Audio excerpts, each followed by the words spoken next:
Hi and welcome to Reckoning. This is the first in our video series. I wanted to start off and give you a little bit of background on Reckoning.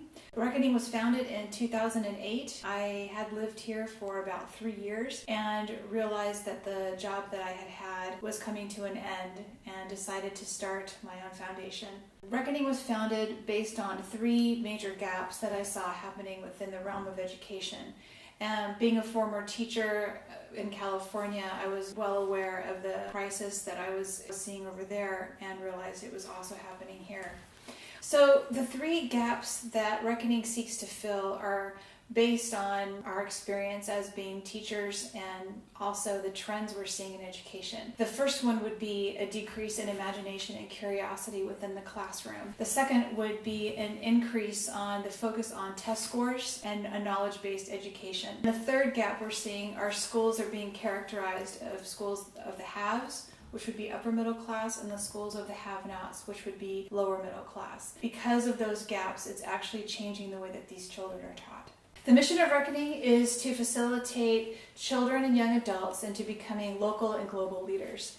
And we do this by using art making to develop leadership and character qualities. There are 7 universal pillars of character, and those character qualities would be trust, respect, responsibility, fairness, caring, citizenship, and beauty.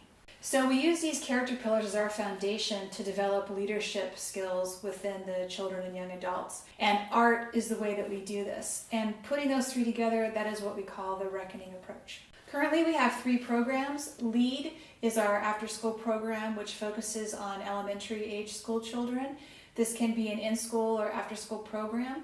University students sign up to be interns, and we train them in our approach, and then they work with the kids. We call that 2-tiered leadership. Insight is our second initiative, and that's our youth leadership program, where we take high school students, mostly in IB schools, and train them in our leadership program. They go to Africa and they work with children there. Our third program, called ELAs, those are Everyday Leadership Academies, and that would be our teacher training program, where we can go into a school, train all the teachers, and their school can be a certified Everyday Leadership Academy. What does Reckoning mean? Simply put, Reckoning means to deal with. We need to learn how to deal with each other. We need to learn how to deal with people that are different from us, that believe different things, that live different ways. We need to learn how to deal with things that make us uncomfortable. We need to learn to deal with how to live in the same place, in the same city, and do more than just simply tolerate the other person. That's what Reckoning does. We create these spaces using art to help people deal with things that make them uncomfortable about themselves and other people. And that's what it means to reckon. I'll give you an example. In one of our previous years, we had a Jewish mentor, and she was very nervous about going to an Islamic school. She didn't want anybody to know she was Jewish. She was afraid of being ridiculed or beat up. And when she got there, she realized that that simply wasn't the case at all.